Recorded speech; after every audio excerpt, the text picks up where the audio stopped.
Hello किसान साथियों, Indian technical farming channel में आज एक बार फिर से आपका स्वागत है, जहां पर बात होती है केवल और केवल किसान की। मेरा नाम दलबीर है और मेरे इस यूट्यूब चैनल में आपका स्वागत है। Bang, bang.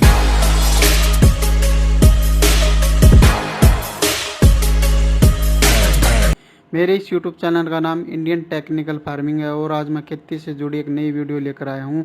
और इस वीडियो में आज मैं आपको सरसों की वैज्ञानिक खेती के बारे में, सरसों की बुआई से लेकर कटाई तक A to Z जानकारी पूरी इस वीडियो में मिलने वाली है। इस वीडियो को अंत तक जरूर देखें ताकि आपको खेती से जुड़ी सभी जानकारी प्राप्त हो। अगर आप चैनल पर नए हो तो वीडियो को ज़्यादा से ज़्यादा लाइक, शेयर, कमेंट व चैनल को सब्सक्राइब जरूर करें ताकि अन्य किसानों को खेती से जुड़ी सभी जानकारी प्राप्त हो और आने वाली वीडियो की नोटिफिकेशन आपको मिलती रहे। चलिए वीडियो को स्टार्ट करते हैं। खेत का चुनाव। सबसे पहले हम खेती के लिए खेत का चुनाव करते हैं। नंबर 2, मिट्टी की जांच। सबसे पहले अपने खेत की मिट्टी की जांच करवा लें, जिससे हमें यह पता चल जाता है कि मिट्टी में किन किन पोषक तत्वों की कमी है और खेत की मिट्टी किन किन फसलों के लिए उपयुक्त है और इस मिट्टी में कौन कौन सी फसलें उगाई जा सकती है, जैसे गेहूँ, सरसों, कपास, बाजरा, मूंगफली। मिट्टी की जांच से हमें यह पता चल जाता है कि इसका पीएच मान कितना है।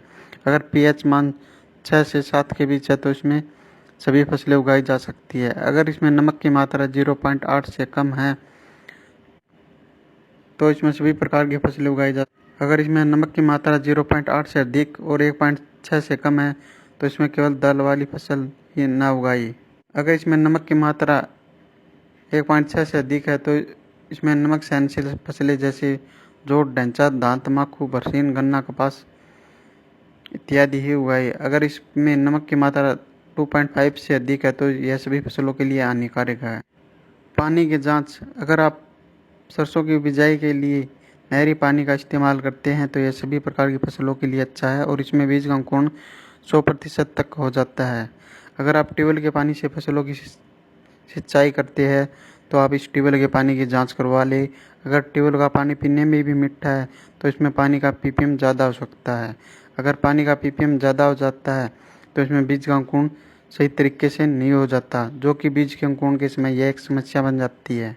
अगर पानी का पीपीएम 1000 से कम है तो इसमें बीजों का अंकुरण लगभग 100% तक हो जाता है और यह सभी प्रकार की फसलों के लिए अच्छा है, इसलिए हमें पानी की जांच करवानी चाहिए।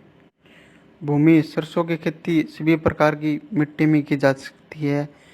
दोमट मिट्टी इसके लिए सब सर्वोत्तम मानी गई है, इसमें इसकी पैदावार सबसे अधिक होती है। जलवायु। सरसों की खेती के लिए जलवायु 15 से 25 डिग्री तापमान सर्वोत्तम माना गया है। इसमें इसकी फसल सबसे ज़्यादा होती है। फसल चक्र के अपनाने। किसान भाइयों, इंडियन टेक्निकल फार्मिंग चैनल में एक बार फिर से आपका स्वागत है, जहां पर हम बात करेंगे सरसों की वैज्ञानिक खेती के बारे में। सरसों की बुआई से लेकर कटाई तक A to Z जानकारी इस वीडियो में आपको मिलने वाली है।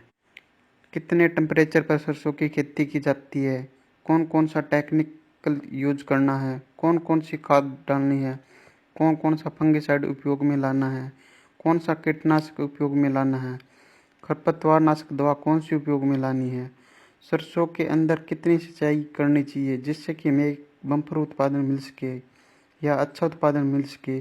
सब कुछ A to Z जानकारी इस वीडियो में आपको मिलने वाली है। इस वीडियो को अंत तक ज़रूर देखें, तभी आपको एक अच्छी जानकारी ले पाएंगे। यदि अभी तक आपने इंडियन टेक्निकल फार्मिंग चैनल को सब्सक्राइब नहीं किया है तो आपसे निवेदन है कि चैनल को सब्सक्राइब जरूर कर ले ताकि आने वाली वीडियो की नोटिफिकेशन आपको मिलती रहे। चलिए वीडियो को शुरू करते हैं। सबसे पहले बात कर लेते हैं तापमान की। सरसों की खेती के लिए कितना तापमान या टेम्परेचर होना चाहिए, तो सरसों की खेती के लिए 25 से 30 डिग्री सेल्सियस तक तापमान होना चाहिए। सरसों की बुआई के लिए यह उपयुक्त तापमान माना जाता है। बात कर लेते हैं मिट्टी की कि कौन सी मिट्टी में सरसों की खेती की जाती है, तो सरसों की खेती के लिए उपयुक्त मिट्टी दोमट मिट्टी मानी जाती है। दोमट मिट्टी में आप सरसों की बुआई करेंगे तो यह सरसों के लिए सबसे अच्छी मिट्टी मानी गई है। बुआई का समय। बात करते हैं बुआई के समय की। सरसों की बुआई के लिए सही समय कौन सा है? 15 सितंबर से लेकर 20 अक्टूबर तक आप इसकी बिजाई कर सकते हो, तो यह सरसों की बुआई के लिए सही और सटीक समय है। यदि आप इसकी देरी से बुआई करते हो, आप इसकी 10 नवंबर तक बुआई कर सकते हो। देरी से बुआई करने पर इसका उत्पादन पर प्रभाव पड़ता है। इससे कीट व रोगों का प्रबंधन हो जाता है। इसमें बीमारियां बहुत। बीज बात कर लेते हैं बीज दर की। प्रति एकड़ कितना बीज लेना चाहिए? 1 से 2 किलोग्राम बीज प्रति एकड़ तक लेना होगा। बीज की मात्रा उसकी वैरायटी और बीज व मिट्टी व समय पर निर्भर करता है।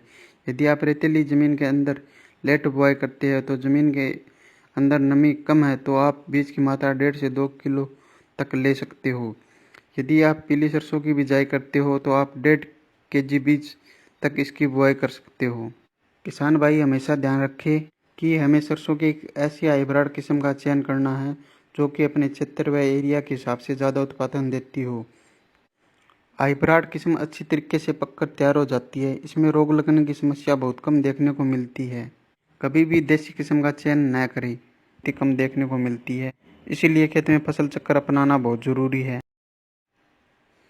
खेत की तैयारी बात कर लेते हैं। खेत की तैयारी की किस तरीके से हम खेत की तैयारी अच्छी तरीके से कर सकते हैं। सबसे पहले खेत में 8 से 10 ट्रॉली गोबर की खाद सड़ी हुई खेत में डाल दें। फिर आप गोबर की खाद को खेत में एक समान रूप से बिखेर दें। फिर आप 1-2 बार अच्छी तरीके से खेत की 1-2 बार जुताई कर दें जिससे कि गोबर की खाद मिट्टी में अच्छी तरीके से मिल जाए। बीज उपचार यदि आप किसान भाई बीज का उपचार नहीं करोगे तो उसमें फंगस व कीड़ों का अटैक देखने को मिल जाएगा, तो आप बीज का उपचार अवश्य करें। यहाँ पर बात करते हैं बीज के उपचार की। तो यहाँ पर आपको कार्बोनिज्म 12% और मैनकोजम 63%, इसकी मात्रा 2.5 ग्राम प्रति किलोग्राम के हिसाब से आप बीज का उपचार करें। उपचार करने के बाद आप इसको पेड़ की छांव में सुखाएं। सुखाने के बाद बीज बिल्कुल तैयार हो जाता है। अब आप इसकी बुआई कर सकते हो। खाद अगर आप रासायनिक खाद का इस्तेमाल करते हो तो सरसों की बुआई के अंदर कौन कौन सी खाद डालनी चाहिए? आप इसमें 1 एकड़ के लिए लेना है NPK 12-16 50 kg, पोटास 20 से 25 kg, सल्फर दानेदार 5 से 10 kg को अच्छी तरह से मिला लें। अगर आप DAP का इस्तेमाल करते हैं तो 1 एकड़ के लिए 50 kg DAP, पोटास 20 से 25 kg, सल्फर 4 से 8 kg को अच्छी तरीके से मिला लें। अगर आप सिंगल सुपर फॉस्फेट का यूज करते हैं तो 100 kg single super phosphate, potash 20 से 25 kg और सल्फर 5 से 10 kg को अच्छी तरीके से मिला लें। यहाँ पर सल्फर आपको दानेदार सल्फर ही लेना है जिसका अच्छा रिजल्ट देखने को मिलता है। आप खाद व बीज की बुआई मशीन की सहायता से एक साथ कर सकते हो। बिजाई के समय लाइन से लाइन की दूरी 30 से 35 सेंटीमीटर, पौधे से पौधे की दूरी 5 से 10 सेंटीमीटर व बीज की गहराई 3 से 4 सेंटीमीटर ही रखें। बिजाई के समय बीज गिल्ली मिट्टी में ही डलना चाहिए जिससे कि बीज का अंकुरण 100% तक हो जाए। सरसों की बिजाई के तुरंत बाद पेंडामेलिथियान 30% EC की 600 से 700 ml मात्रा को 150 से 200 लीटर साफ लीटर पानी में अच्छी तरीके से मिलाकर इसका खेत में स्प्रे कर दें। स्प्रे करते समय खेत में नमी की मात्रा होना बहुत ज़रूरी है, इससे खेत में खरपतवार नहीं उगेगी। पेंडामेलिथियान 30% EC का उपयोग खेत में खरपतवार की रोकथाम के लिए किया जाता है। ये स्प्रे आप बिजाई के तुरंत बाद कर दें। स्प्रे करते समय खेत में नमी की मात्रा होना बहुत ज़रूरी है। बिजाई के 30 दिन बाद खेत की अच्छी तरीके से कसिए की सहायता से उसकी निराई व गुड़ाई कर दे जिससे खरपतवारों का नियंत्रण हो जाए और जमीन व मिट्टी में वायु का संचार हो सके। अब हम बात करते हैं सिंचाई की कि सरसों की खेत की कितनी सिंचाई करना चाहिए। यह मिट्टी, बारिश व मौसम पर निर्भर करता है। अगर खेत की जमीन दोमट मिट्टी है तो 2 सिंचाइयों में फसल पककर तैयार हो जाती है। अगर खेत की जमीन बिल्कुल ही रेतीली है तो 4 से 5 सिंचाई की जरूरत पड़ती है। सिंचाई कब करनी चाहिए? बिजाई के 30 से 45 दिन के बाद जब पौधे में फूल या कंडल बनने लगे तब आप इसकी सिंचाई कर दें। सिंचाई के समय 50 kg यूरिया व 10 किलो सागरिका को अच्छी तरीके से मिलाकर खेत में डालकर इसकी सिंचाई कर दें। आप खाद सिंचाई के बाद भी डाल सकते हो।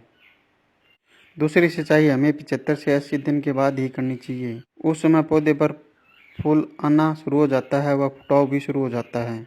सिंचाई के समय आप 45 किलो यूरिया पर एकड़ के हिसाब से ही डालें। यूरिया डालकर आप इसकी सिंचाई कर दें।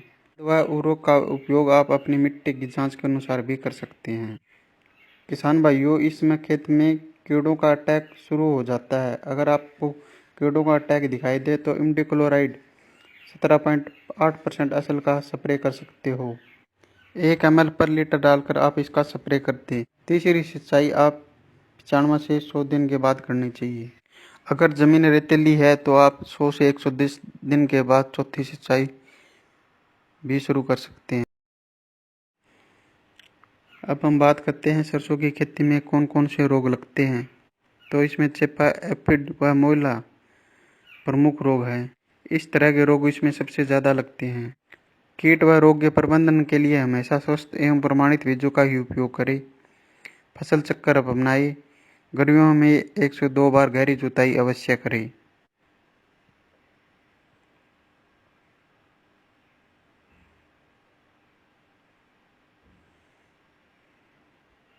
अगर आपको सरसों के खेत में कीटों का अटैक दिखाई दे तो आप थायोमेथैक्स 25% WG का भी छिड़काव कर सकते हो। 8 से 10 ग्राम तक 15 लीटर टंकी में डालकर इसका स्प्रे कर दे। सरसों की फसल में फंगस का अटैक सबसे ज़्यादा देखने को मिलता है। इसमें अल्टरनिया, डाउन मिल्ड्यू, सफेद रोली आदि रोग प्रमुख है जो कि सरसों की खेती में देखने को मिलता है। अगर आपको इस रोग से बचना है तो आपको प्रोपिनिब 70% WP फॉर्म में जो आता है उसको लेना है। 3 ग्राम पर लीटर के हिसाब से इसका खेत में स्प्रे कर दे। यदि आप ये सरसों की फसल में स्प्रे करते हैं तो सरसों की फसल में फंगस जड़ से ख़त्म हो जाता है और फसल बिल्कुल स्वस्थ हो जाती है। इस तरीके से आप बुआई से लेकर कटाई तक सभी कार्य कर सकते हो। कटाई का समय, जिस समय सरसों की फलियां पीली पड़ने लगती है तो 90 से 95% फलियां पककर तैयार हो जाती है तो आप इसमें सरसों की फसल की कटाई शुरू कर सकते हैं। 5 से 10 दिन बाद आप इसकी कटाई शुरू कर दें। फिर आप सरसों का भंडारण कर दें।